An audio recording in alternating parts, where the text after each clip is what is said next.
And what about when immigrants come to this country and they leave children behind, or they send their children ahead?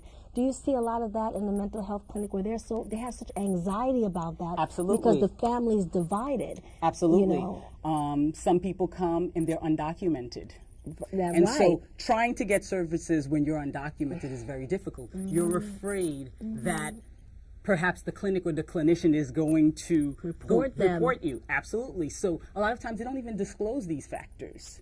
Yeah. And they're very anxious sometimes. How long am I going to be here before I get my papers and I can bring over the family? Right. And so the anxiety of being here, not being able to work because you have no papers, essentially you're hiding. Right, Essentially right. you're hiding, and so that creates a tremendous amount of anxiety Right, for our patients. What about trauma?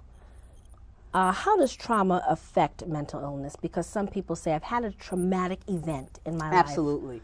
Well, first of all, we have to define trauma. You know, trauma is a sudden event Right. that happens to someone. Right. Unexpected. Totally unexpected, and creates a disturbance in the person's life in that Right. they're not able to cope, such as 9/11, such as domestic abuse, such as sexual abuse. A lot of times the person comes in saying that they have something, whereas they have something else. And in treatment, The traumatic event comes out. absolutely. And then you have to deal with the traumatic event and trying to resolve it in some way. And there are times where, for the person, the only resolution is kind of to face the perpetrator, and that's not possible. And to work with the person in trying to resolve it for themselves so Right, that they are right. able to cope Right. is a challenge.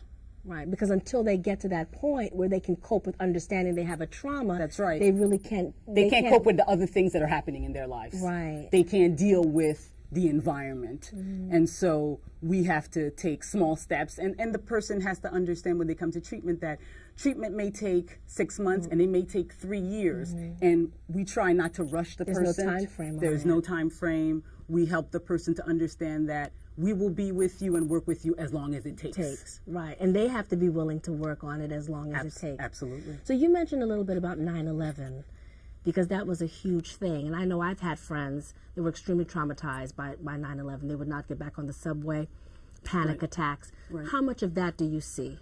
Initially, we saw a lot of people that were affected by 9/11 because a lot of people were now displaced. They had no jobs. Right. There were people that were on their way to work. There were people that worked in the area. And so they no longer were able to take the trains. They were no longer able to go to the city. And so they had to try to find jobs closer to home, Right. which was difficult for them. So then Yeah. they became unemployed.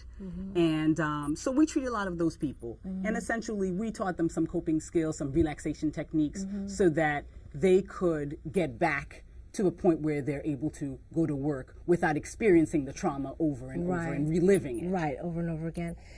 Let's talk about mental illness in the elderly population.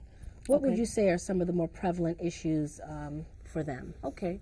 For the elderly population, we see a lot of people suffering from adjustment disorders. And adjustment disorders range, really. They're adjusting to physical health problems, Right. disease, because we're living longer. People have Right, a lot more illnesses.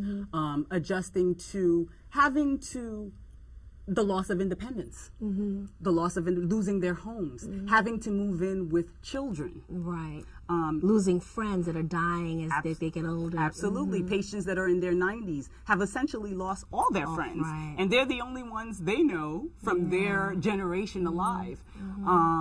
And loss of spouses, just loss of community. Some people have had to move to other states in order to be with family because they're not able to take care of themselves. We also see a lot of people with dementia.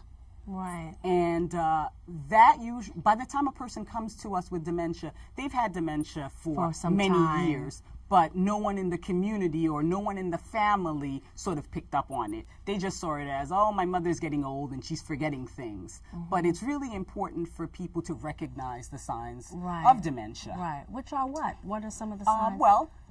Generally the person starts to forget where they put things.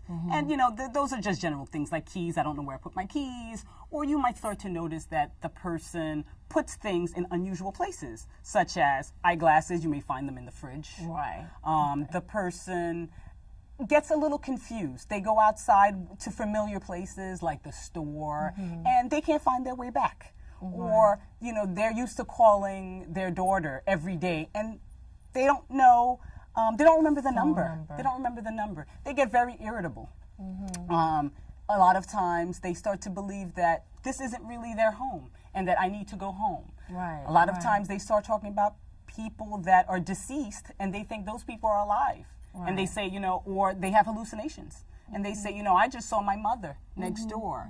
And short-term memory initially is what is they're losing, so that they can't remember what they had to eat in the morning, or they're repetitive. They ask you the same question, or they may tell you, didn't I tell you this? Or they say it over and over, and you say, Mom, I heard this already. But those are some of the signs.